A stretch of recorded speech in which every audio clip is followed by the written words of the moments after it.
Namo Buddhaya. Good morning, Dhamma friends and practitioners. I had received a request on Buddha Vandana based upon yesterday's talk relating to Sotapanna. One of the key things is to understand the Buddha, Dhamma and Sangha, which is where this vicikicchā or the skeptical doubt arises, whether the Buddha is the one teacher who can show us the path, the Dhamma, what he has, is able to give us the path from Puthujana, which is a normal worldling, to Sotapanna, which is what we all desire to be. Because we have found that this is one of the safest thing to be reborn as a human or a deva, rather than being reborn in any of the existence and also in the lower realms. And the Sangha, which is the Kalyana Mitra or the friend, Dhamma friend, who can show us the path. So generally we have this doubt. What about the Buddha? Sometimes we get clarity on the Buddha, but we don't get the clarity on the Dhamma because there's so much of distortions, and we don't know whom to get associated with, which is Sangha. So based upon that request, I thought need to give a good clarity, and hopefully at the end of the discourse or session the clarity is got, and those people who are following would be able to remove the skeptical doubt. Before I begin, let me do the Vandana. Namo tassa bhagavato arahato samma sambuddhassa. Namo tassa bhagavato arahato samma sambuddhassa. Namo tassa bhagavato arahato samma sambuddhassa. Why 3 times? Is because one is for the mind, another one is for the speech, and another one is for the body. So I am doing this Vandana from the mind to make the mind pure, and I am doing one from the speech. So when I know what is Buddha, so becomes easy for me to speak what the Buddha, Dhamma and Sangha instructs me to speak. That is only about Dhamma. Sangha, so I will associate with people who only are interested in the Buddha, Dhamma and how that can be implemented in one's life. Now coming to the actual question about the Buddha Vandana, about Itipiso Bhagava, how that is said and how that is to be understood. So I will slowly read out in Pali and explain in great detail in English. It is said like this: Iti piso bhagava arham samma sambuddho vijjacharana sampanno sugato lokavidu anuttaro purisa dhamma sarathi satta deva manusanam buddho bhagavati.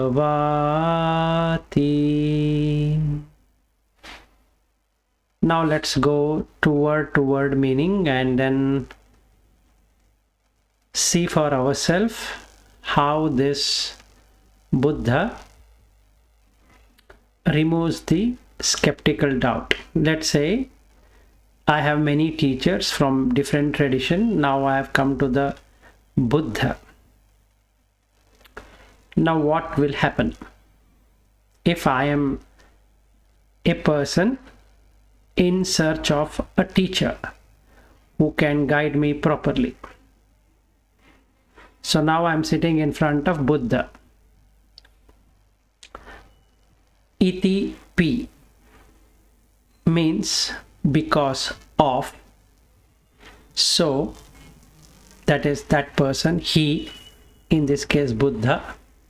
Bhagava can be split up into three parts, bha and ga and va. Bha represents the bhava, which is the becoming, so, and ga is the relationship, and va is the type of beings in different realms of existence.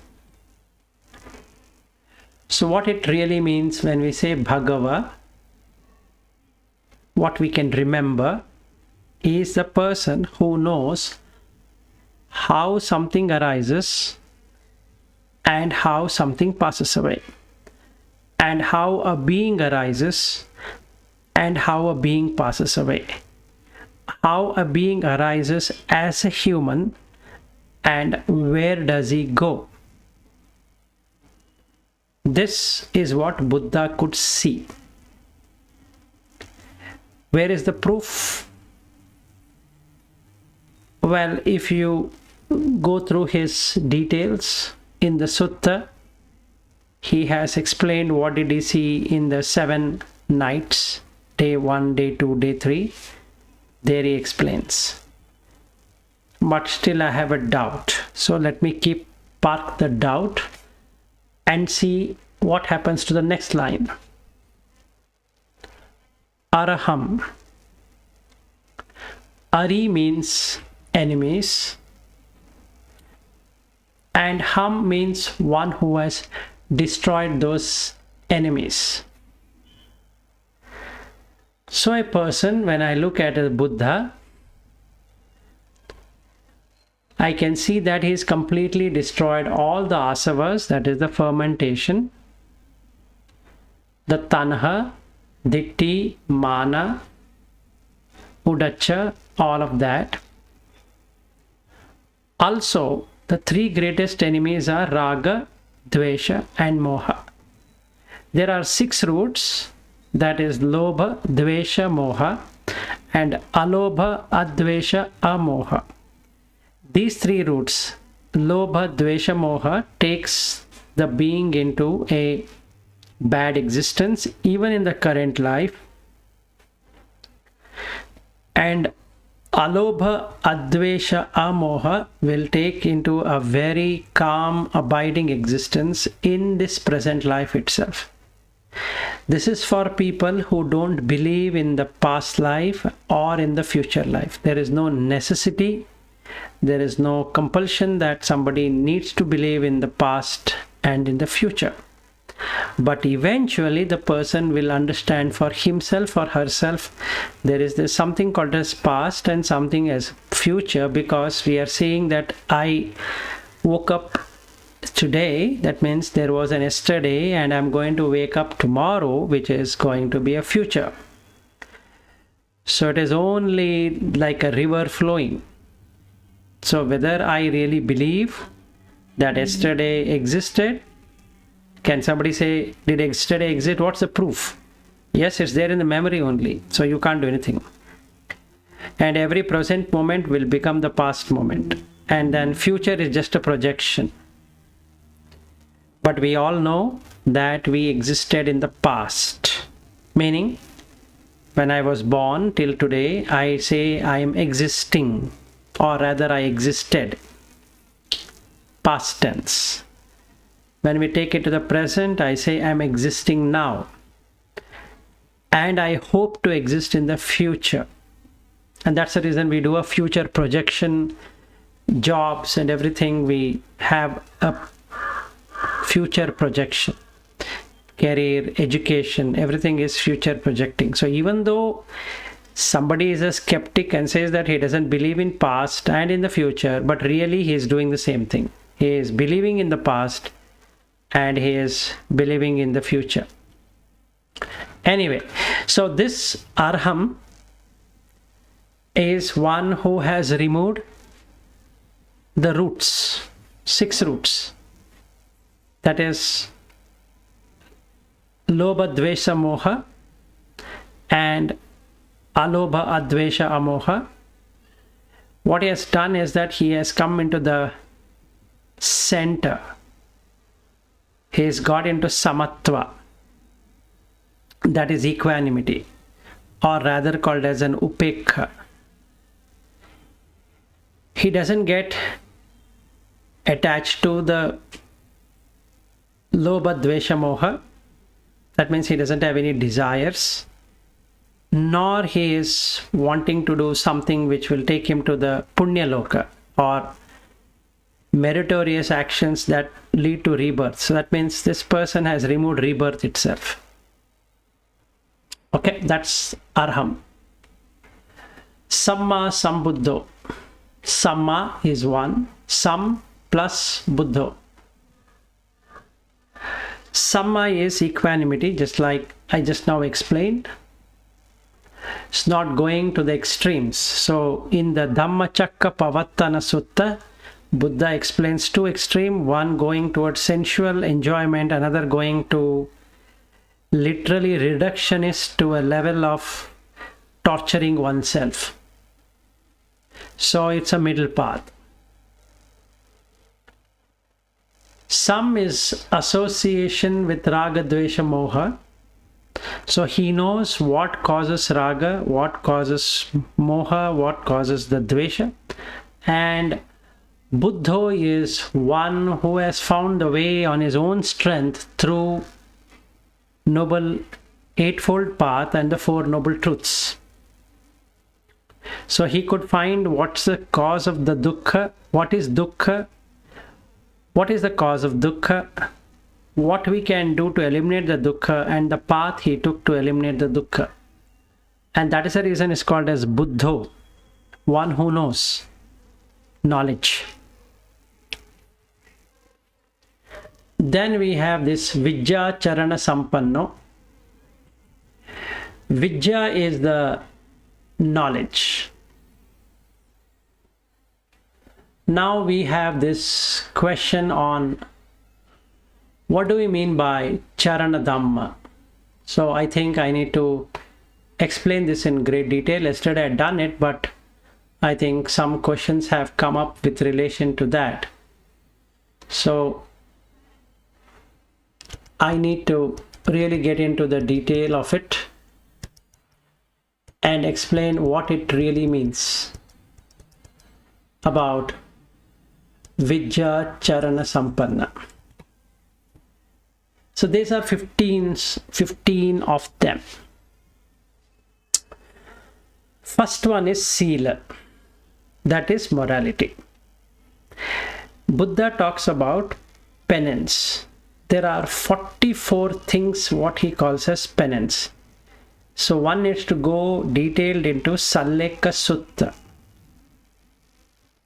Only he could do it on his own accord. This was never indicated to him by any teacher. And that is what is called as Salleka, penance. So the Sila, what he developed, couldn't be developed by anyone to that level. So because it is a parami. Okay, I guess you have heard about the term what is parami.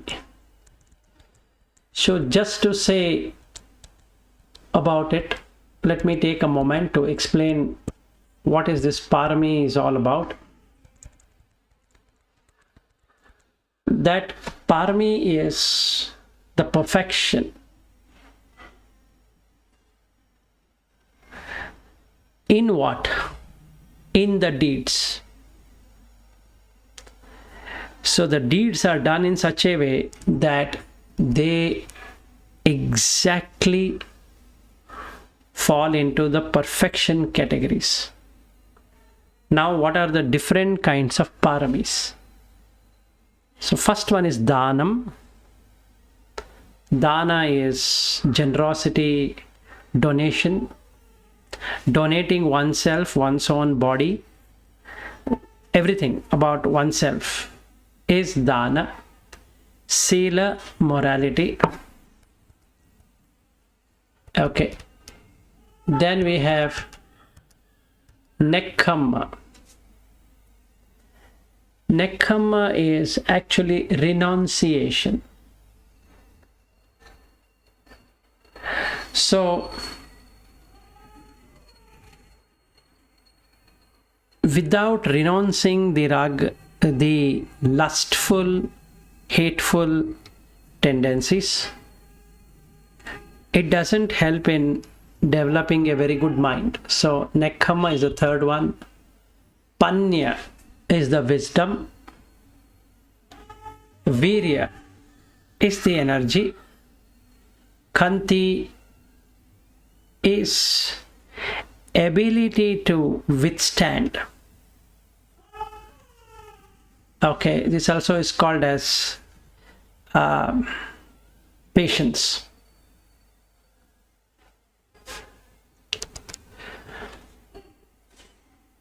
Then we have satya, truthfulness. And the truth should be in such a way that it should not hurt anyone or any being. So that is the satya. Aditthana, determination or resolution. Metta, loving kindness, which then provides with karuna, mudita and upekha. And finally it is upekha, which removes the greed, hatred and delusion and provides a way of equanimity. So this whole thing is called as parami. So somebody were to think, okay, what would be paramis? So this is the parami. So a sila comes under parami. So Buddha is somebody who has perfected the sila. So the first charana, chara is to move. So charana is the quality of the movement of the person. In which way is he going? So these are the first one. This is the first one. Then the second one, Indriya Samvara. Guarding the sense door. So this, an exposition has been given by Buddha in Indriya Bhavana Sutta. And he has done exactly what is indicated in the sutta as for Aryas. Meaning not the Savakas, but for Arhat. How he would do. That is Indriya Samvara. So that means a person guards the senses, for which he needs to do surveillance. Surveillance, as in the case of eyes. What is the eyes probing at? What is the ear probing at? What is the tongue probing at? Like that for other three of them. So let's take one example. Now a human body comes, supposed to be a feminine body, and it comes, and it is having partial clothing apart from the skin. That woman has put partial clothing, which has opened up skin in other areas, which seems to be enticing to me. Now I need to guard the sense. So Buddha says what you need to do in that situation. So there is one sutta where he explains to another bhikkhu who comes running there and says that, Bhante, I have a question for you. And the Buddha says, go ahead. If I see a woman coming, what should I do? He says, don't recognize it as a woman. What if I have already recognized her as a woman?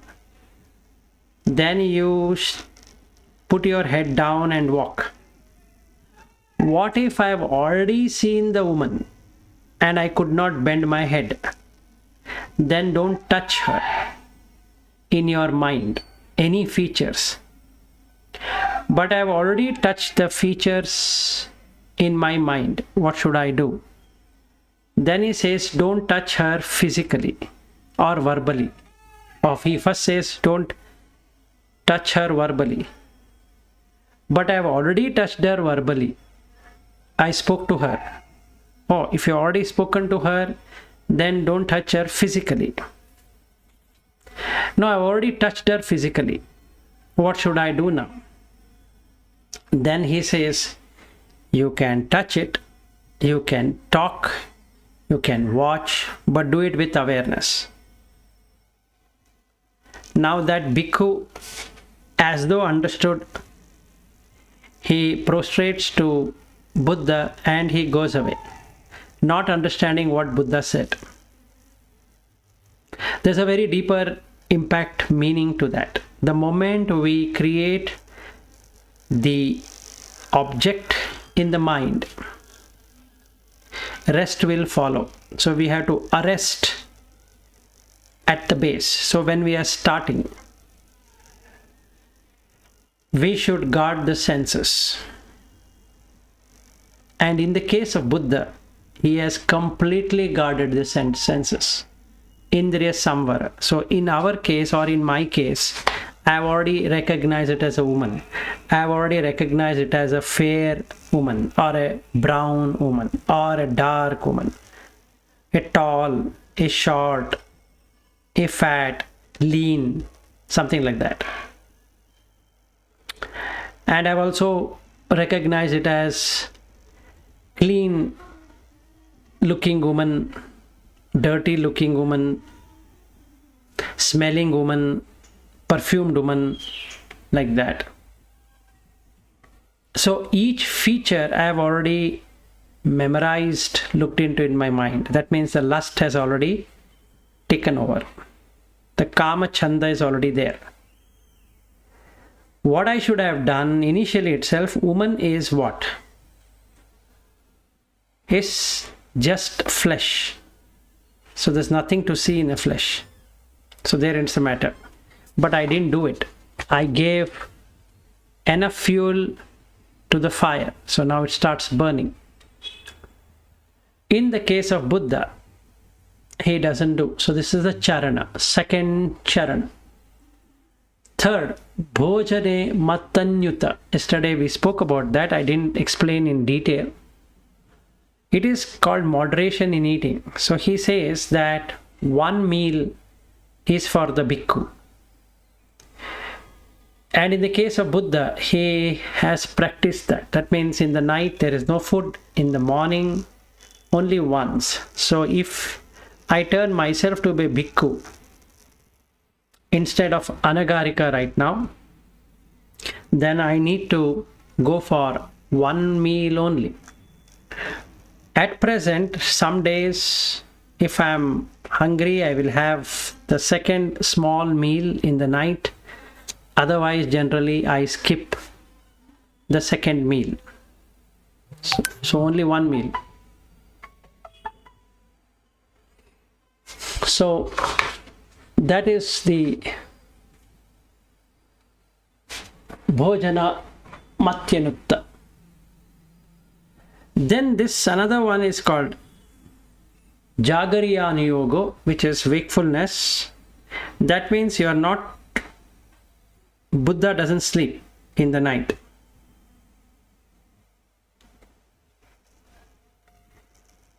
So there are three parts of the night. First part of the night, second part of the night, third part of the night. So yesterday we looked into what is that needs to be done. So it makes the person be in entire situational awareness, makes his mind stay into the center, not going to both the extreme, and hence he doesn't have to sleep. Because once a person sleeps, in general a person sleeps, so he sleeps in ignorance, whereas the yogi doesn't sleep, he is awake. There is no need to sleep. The body goes into rest, his mind goes into dhyana or jhanas, and it gives much better rest than the normal sleep. So we have to emulate this quality of the Buddha. Then 5 to 11 is Saddhamma. It's called as 7 attributes of good and virtuous men. And the last 12 to 15 are the 4 jhanas. First and second and third and 4 jhanas. So another portion to be added is Saddhamma means what? Number 1 is faith. Second one is mindfulness. Third one is moral shame. Fourth one is moral dread. Fifth one is great learning. That means the person is perfected in learning. Sixth one is energy and diligence. And seventh one is wisdom. All of this taken together is vicikicchā sampanno. So we have seen this teacher having all of these 15 attributes, and I see no other teacher having it. So hence I bow to the Buddha. The ability of the Buddha is he is practically doing it, and I'm seeing it, and that's the reason I have complete faith in Buddha. Sugato, su plus gati, that is one who has found the final destination, which is Nibbana, all by himself, and he is not going to arise in any realms of existence, and he has seen it for himself. In many suttas he has indicated, I am antima jati, that is my last birth, because he has found sugato, the place, the destiny where he is going to go. Loka vidu, loka is the world, and that is created through the 6 senses, which integrates and disintegrates all the time. Vidhi is the way of the world, so he has understood how the world works everywhere in all the realms of existence. So basically there are 3 worlds of beings called as Satta Loka, world of mental formations and actions, free will, fabrication called Sankhara Loka, and world of things called as Okasa Loka. So we covered iti piso bhagava araham samma sambuddho vicikicchā sampanno sukado lokavidu. Now we are coming to anuttaro. It is an plus uttara, which can be translated in English as towards north. But that doesn't make any great sense, so we can modify that towards north, unmatched. Then the next one is Purisa Dhamma Sarati. Purisa plus Dhamma plus Sarati. Generally, Pura means a person, meaning a body, a town, or a city. Now Purisa is with relation to all the 3, and also it means they also having body, or they come in groups. So this Purisa, that is this person, has Dhamma in such a way, it is so clear that he can be a Sarathi. Sarathi means charioteer.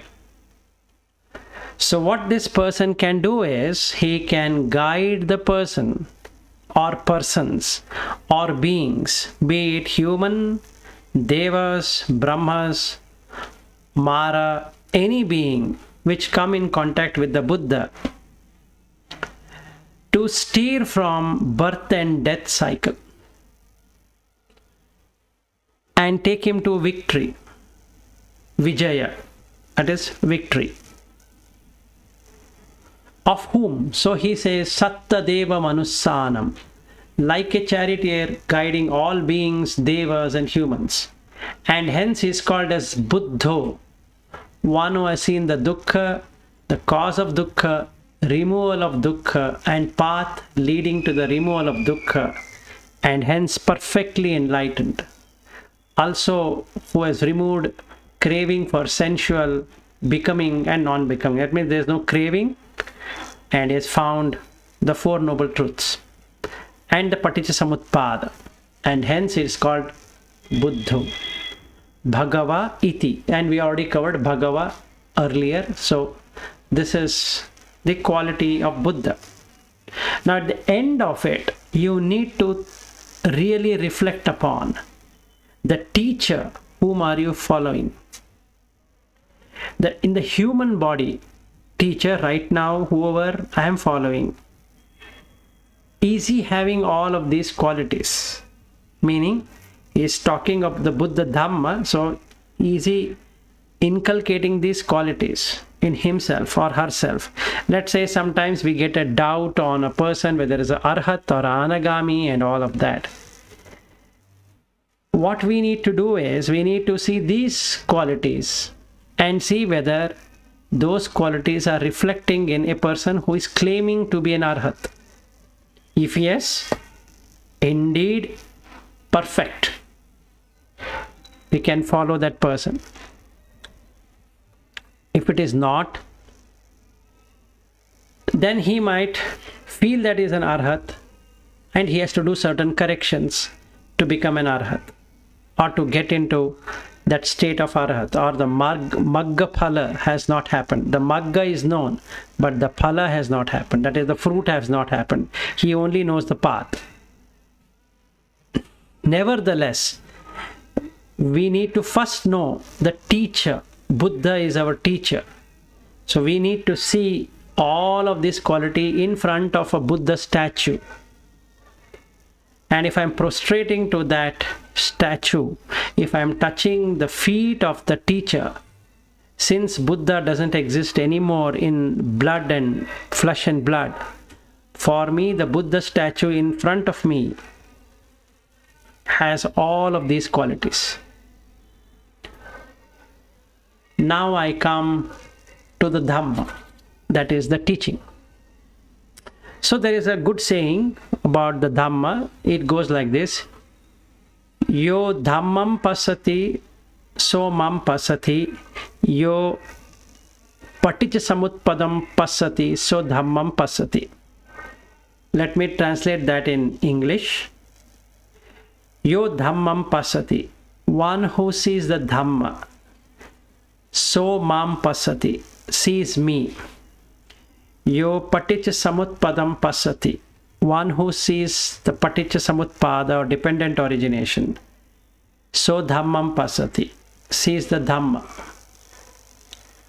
So that means whoever has translated in whatever language, either from Pali to some other language, like let's say English or any other language, if I am reading the book of that person, he should, meaning if I am the person who is reading, should, or if I am going to a monastery or listening to a discourse on YouTube or somewhere, or I am personally listening to somebody, I am personally following somebody, I need to have this much of information. What is that? Swakhato bhagavata dhammo sandittiko akaliko yehi passiko opanaiko pachatham veditabho vinyuhi iti. So just like Buddha, we will go slowly on this. Swakhata, swa plus khata. Swa means self, khata means appearing. That means the nature of the Dhamma is to reveal itself. As in the case of knowing anicca dukkha anatta. If I were to have a mistranslation as anicca as anitya, dukkha anyways dukkha, then anatta becomes anatman. If I am able to penetrate, it is very good. What if I am not able to penetrate at all? That means the Dhamma will not be self-revealing. So it's very important to understand the concepts correctly by oneself when reading the books or hearing to somebody. So basically we need to have clarity on the Tilakkana, and we need to have clarity on the Four Noble Truths. We need to have clarity on Paticca Samutpada.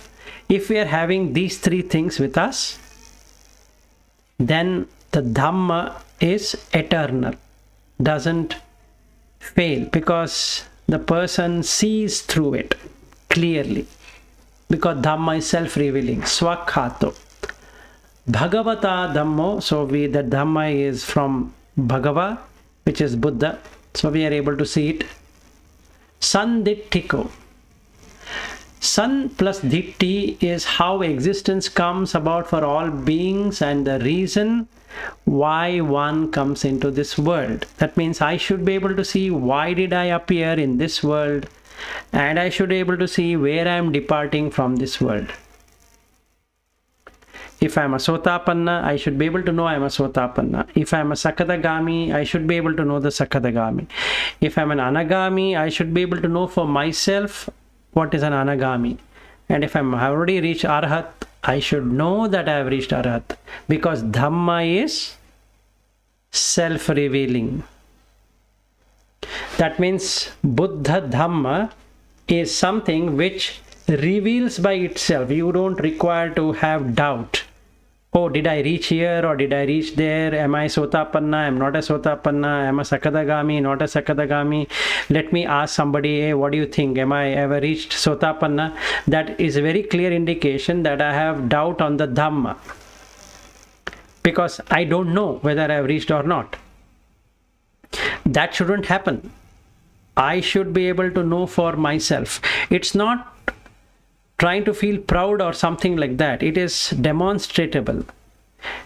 Dhamma is demonstratable. It is not theory. It is perfectly practical. So you or I or anyone will come to know by themselves.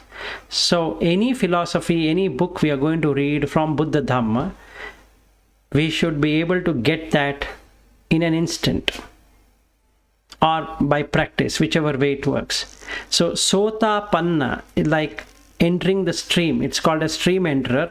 Sota is by listening, and Sota is also a stream. Apanna is arrived. So a person who has arrived into the stream or arrived into the Arya Magga. So Sandittiko, you will come to know. That is how the existence come about for all beings, and the reason why one comes into this world and where is he heading to. You will come to know by yourself. Akaliko, the Dhamma does not change over time. It remains the same, since the nature of things, the natural law doesn't change, and it can be verified anytime, all the time. So the Buddha Dhamma is something which is on the nature. It is not on dogma. It is not about belief. It is not about devotion. It's not about saying that, okay, first you believe this and then I will do this. No. It is a science which demonstrates by itself.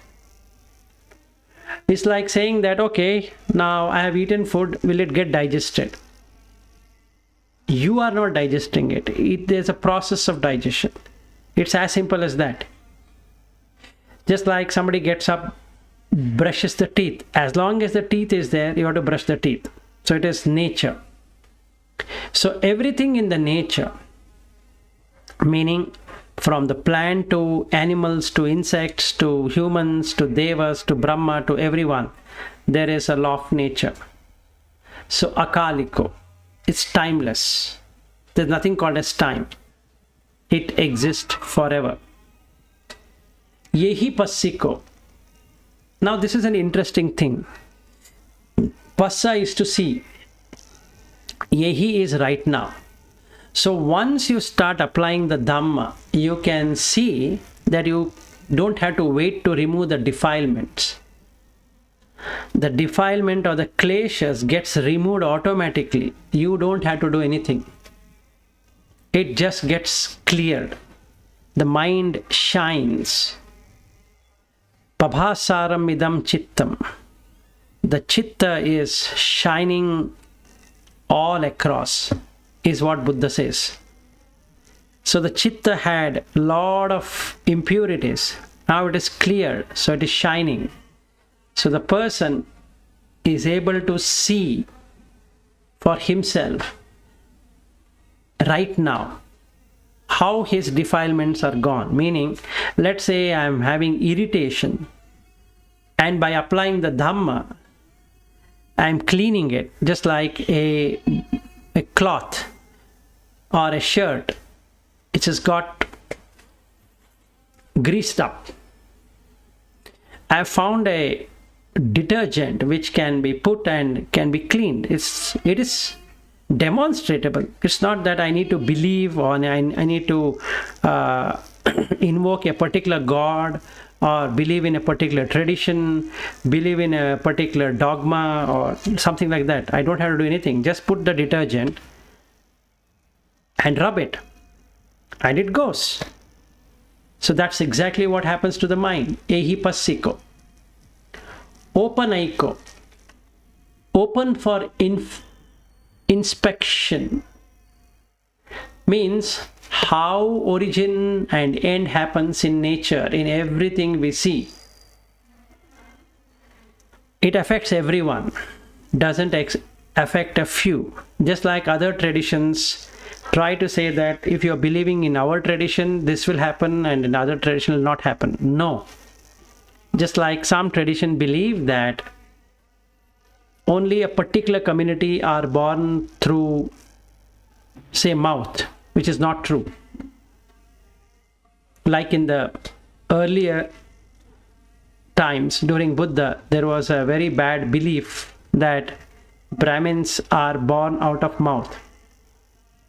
And Buddha asks a lot of Brahmins who come to Buddha, saying that by any chance have you seen anybody coming in your tradition from the mouth? And everybody says no. Then if you are not coming from the mouth and you are coming from the place where everybody is coming, so how do you think you are great? And for which they accept their wrong understanding. So opanaiko is open for investigation. You can apply Dhamma and you can investigate for yourself on yourself. It gives instant result. Not that you have to wait or pray or do something or believe in something and all of that. That's not required. Pachattam veditabbo vinyuhi iti. So by understanding the paticcasamutpada and penetrating it completely, one can get the Veda or the true knowledge. Even in the Hindu tradition, there's something called as Veda, and they always claim that that is the best thing. And in the Te Vijja Sutta, Buddha explains about the 3 Vedas, and those of them who really have this wrong belief of the Vedas, they can read it and read this Te Vijja Sutta, which gives a perfect clarity So this is the Veda, where you can really see for yourself what is real and what is unreal. That's the true knowledge, which can be demonstrated at any time. Thus, one gets to see a deeper impact on oneself of each and every action which a person is taking. It's like comparing between before and after. And that is termed as vinyu, meaning how one is getting impacted by implementing the Dhamma.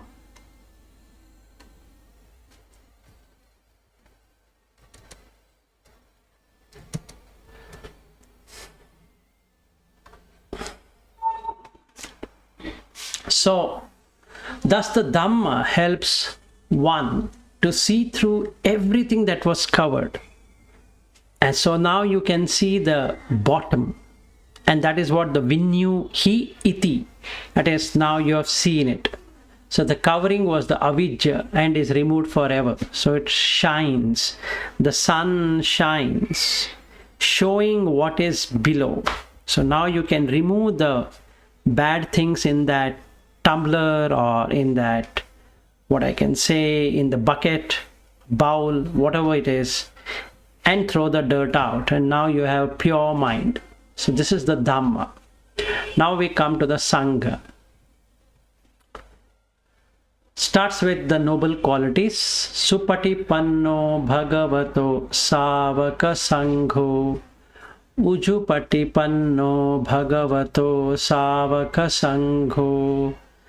Naya patipanno bhagavato savaka sangho. Samichi patipanno bhagavato savaka sangho.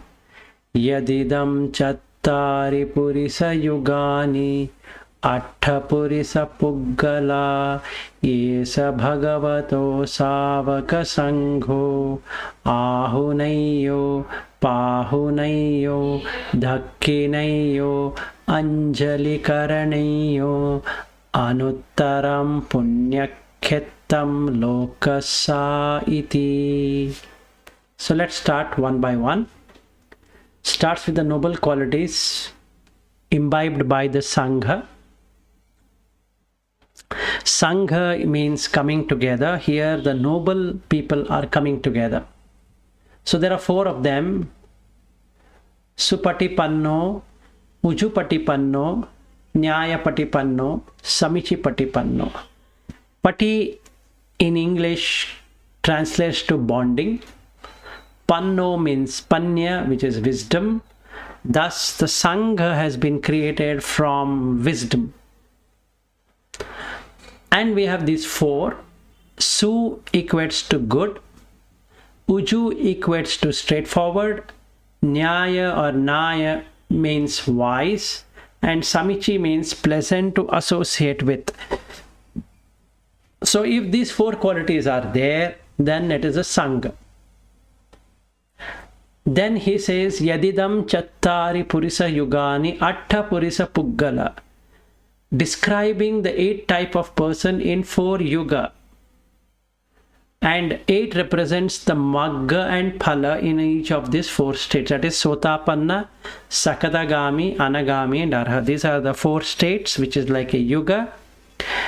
And then in each one of them there are 2, Magga and Phala. So we get into Sotapanna Magga and Sotapanna Phala Samapatti. Then we have Sakatagami Magga and Sakatagami Phala Samapatti. Anagami Magga and Anagami Phala Samapatti. And finally Arhata Magga and Arhata Magga Phala Samapatti. That means we have reached where we should reach in each one of them. So this one, Sangha, that is the Kalyana Mitta,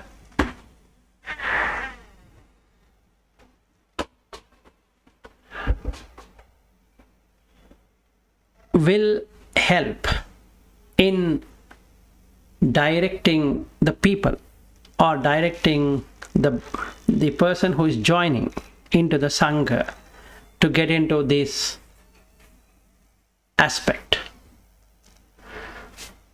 Then Esa Bhagavato Savaka Sango. These Savakas are going to have further 5 more qualities, that is Ahunayo, Pahunayo, Dakkineyo, Anjali Karanayo, Anuttaram Punyaketham Lokasa Iti.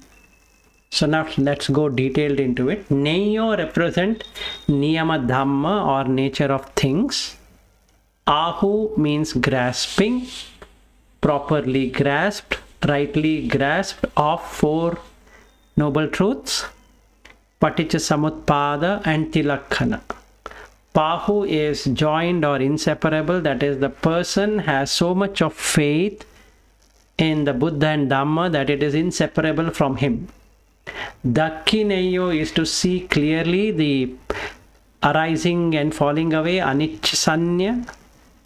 The ditti of Nicca is gone. And so there are this kind of vipallasa, that is hallucination, anicca to nicca, asubha and all of that, and then ditti. So one gets clarified here, he is able to see Dakkineyo. Anjali Kara. So when one folds hands, there is no offense, there is no hurt feeling, and there is always metta in the heart.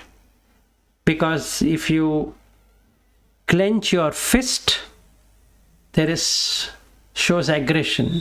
If you close your fingers together, bring them together, you will automatically bring them towards your heart.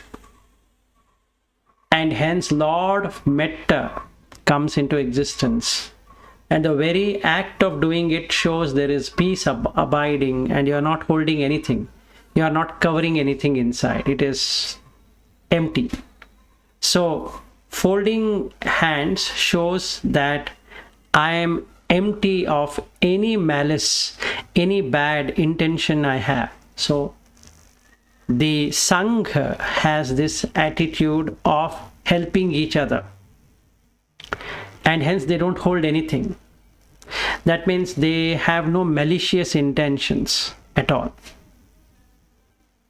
And because of that, they have Anuttaram Punyaketham Lokasa Iti. That means in the world. So what it means is Anuttara is unmatched, Punya is the meritorious, and Ketta is the field. That means a Savaka association by anyone would give an unmatched peace, meritorious activity, and a field where one can sow this in an unlimited fashion, thus helping many beings in the samsara or many people. So I can generate goodwill to everyone near my homes, near in this place where I am dwelling, and create a Brahma Vihara for myself. That is Metta, Karuna, Mudita, Upekha, which due to Buddha, Dhamma, Sangha, I am able to abide in that and also pass that to everyone. And that gets filled up with every person who comes in touch with the Buddha, Dhamma and the Sangha. Now with this, what happens is the vicikicchā is gone. So this is the practice. First thing to be done after understanding or after getting to hear Buddha Dhamma from someone is to reflect upon Buddha Dhamma and Sangha itself. Get oneself clarified for oneself and see that the vicikicchā is gone. Once the vicikicchā is gone, the belief in rites and rituals, sila vitta paramasa, goes away. And because that goes away, the sakkaya ditti is the only thing that needs to be worked out to reach Sotapanna state. For removal of Sotapanna, for the removal of the sakkaya ditti, there's another one step that needs to be done. That means we need to establish morality all the time. Now the question comes, how do I do that? So I wanted to cover that aspect also of 5 precepts. So we need to reflect upon that in this way. So we'll start with the first one. Panatipata Veramani Sikkhapadam Samadhiyami. Now I need to stop there and really visualize from morning till now how many people I have hurt in some way, or animals or birds or whatever, including a mosquito. Now the range of what I can say, the karma phala differs.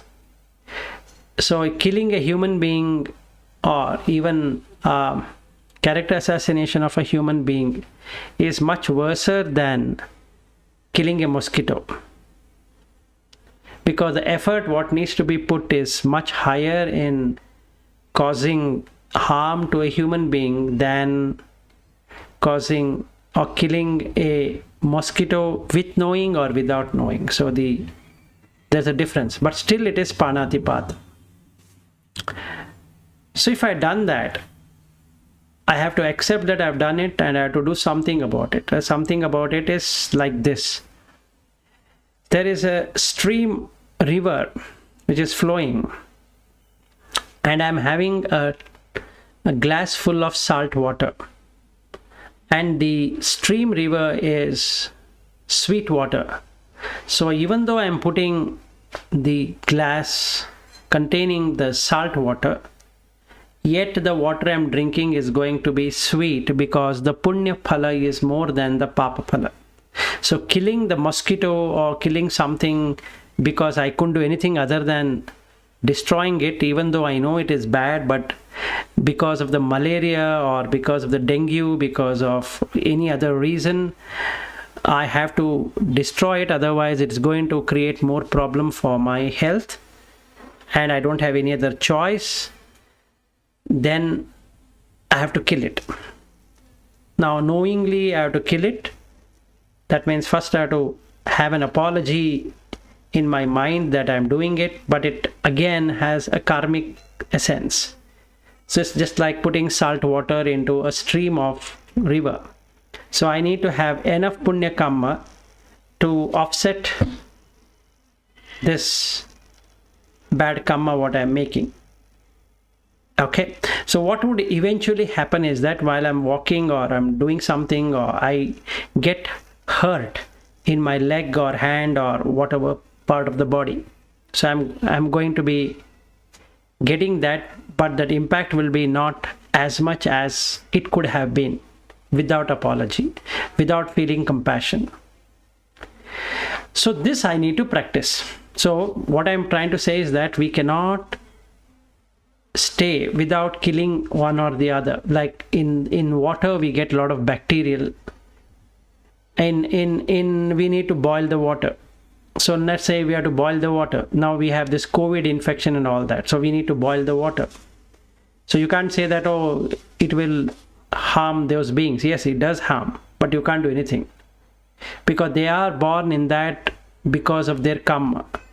So what we can do now is to have compassion towards all beings, irrespective of how they exist, and have a metta bhavana on them, that may they get better birth than this. Because you need to boil the water, you need to boil the milk, you need to cook the vegetables. You can't do anything about it. And when we cook the vegetables, there are so many bacteria which gets killed. So, but you have to cook. So there is no way we can exclude killing, but not through intention. So what we need to do is to remove the intention. So when we have this panatipata veramani sikkhapadam samadhiyami, what it means is that chetana aham bhikkave kammam vadami. Chetana is the intention. The karma gets formed due to the intention. So if I have a bad intention, then the karma, if there is no intention at all, and it's a generous intention, then there is no karma, even though there is an effect. Okay, this is slightly difficult to see, but we need to practice seeing this, especially the first one, Panati Pata Veramani Sikkapadam Samadhiyami. Second one, Adinnadana Veramani Sikkapadam Samadhiyami. Now this is easy to do than the first one, is that non-stealing. That means don't take anything which is not given to you. Can be food, can be any material, can be anything. This is something what can be 100% done. So as far as possible, one should see that it is just matter. That is Prithvi, Apo, Vayu, Tejo. That is earth element, fluid element, air element, fire element. So there's no point in taking something because it doesn't make any sense. So if we are able to meditate in that way, that is Samadhiyami, then it really cuts that intention to, again Chetana, intention to steal. Third one is again difficult, that is Abrahmacharya Veramani Sikkapadam Samadhiyami, or we can call it as Kameshu Michchāchāra Veramani Sikkapadam Samadhiyami. Now in this particular case, a brahmacharya is related to the sexual activity. Until the person gets into anagami state, he might or she might indulge in sexual activity with their own spouses, not with anybody else. Okay. Now, some people might be obsessed with pornography or something like that, and that is because of bad conditioning of the mind. So one needs to investigate why he or she is interested in pornography and all of that.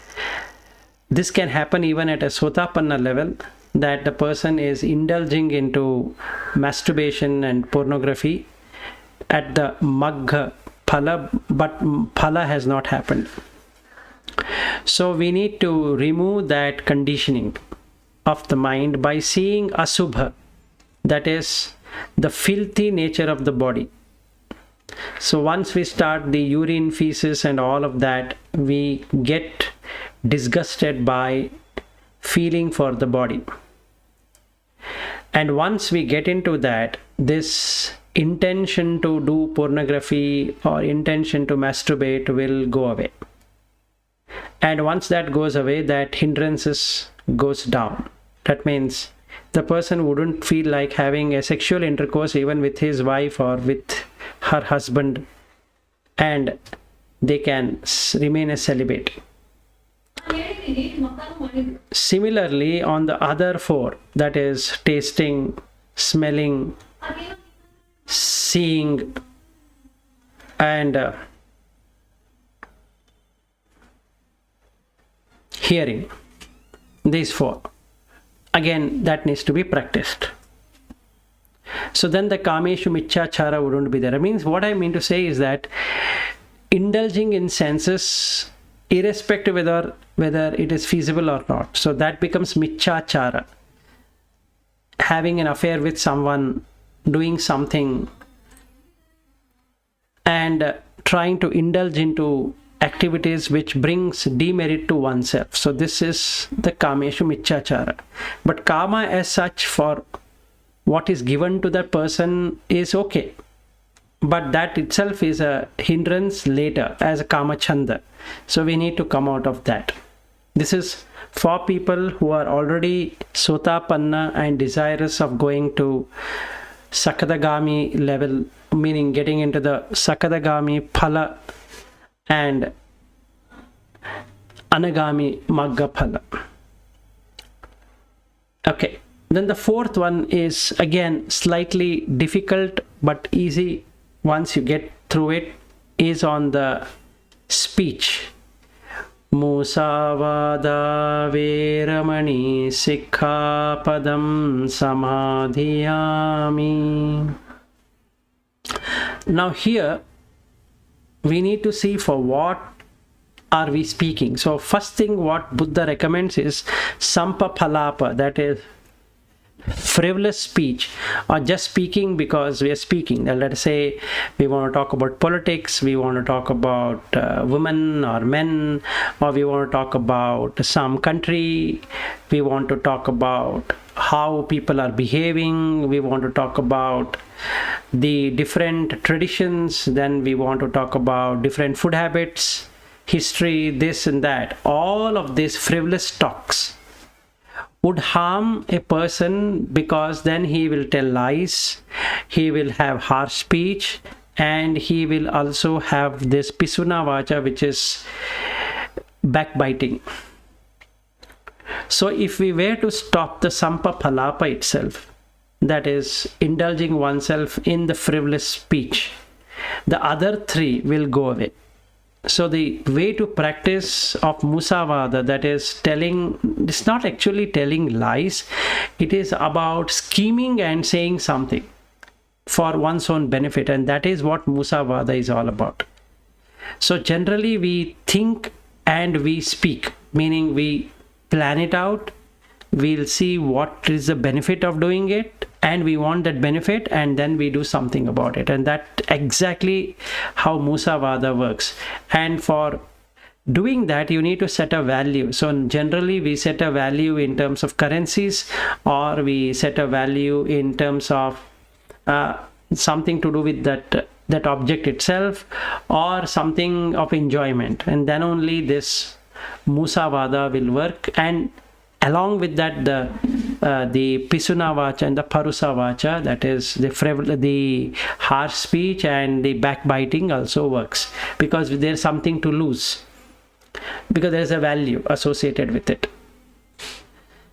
And sura mereya majjapamadatthana veramani sikka padam samadhiyami, that is having intoxicated drinks, feeling very high, profound, and all of that brings in mental intoxication, which is not good, because it doesn't show what needs to be done. So this is another aspect which has to be mastered, meaning there's some people who believe that drinking alcohol once in a while is okay. Even though I follow the Dhamma, it's okay. But what they don't understand is that it makes them feel lazy. So we are adding more of thinna and mida, that is sloth and torpor, by drinking. So we need to exactly see what the drink would bring in. And jhana is much better than drinks, because you can have the better effect, even though if it is anariya as well, it is much better than going for an intoxicated drink like whiskey or gin or beer or whatever it is. Because here, once I have one drink, I go for urination and it's gone. So I need to keep on refueling. Whereas in the first jhana and the second jhana, if I only do the 2 jhanas, it is sufficient. It stays for 2 days or more.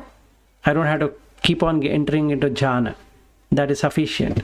So no drink can stay in a very nice, what I can say, intoxicated way for 2 days. It hardly stays for hardly 1 hour, and after that there's a headache because of that. In the jhana, the body becomes light. The body is so nicely placed that you don't want anything. So this is what the 5 precepts are, which helps us to reach Sotapanna state, along with understanding the Buddha, Dhamma, Sangha. With this understanding, we would have penetrated into the dukkha nature, or the anatta nature, or the anicca nature. Either of the one or all of them. If you're getting all of them, very good. If you're getting one of them, sufficient enough, because that will help you to remove the sakkaya ditthi. Okay, so the sakkaya ditthi, as indicated, is about understanding that all of these senses are myself, number 1. Number 2 is that all the experiences are myself. So that will go away when a person sees it like a khanda. That is the Rupa Khanda, Vedana Khanda, Sanya Khanda, Sankhara Khanda, and Vijnana Khanda. So now he knows it's a heap of things. So the Sakkaya Ditthi actually goes away because there is no atta there. So when you know the conditions, that is the Sankata and Paticca-samutpanna, immediately it gives the anatta feeling. And when you get the anatta feeling, you also get the anicca feeling. And because of that anicca and anatta, what you really penetrate through it, because it is dukkha, you will not associate as yourself. So because of anatta, which is the process, you see everything as a process, and hence there is no personality. And since there is no personality, then the Sakkaya Ditthi goes away. So now you are a complete Sotapanna. And that helps you to see everyone as you.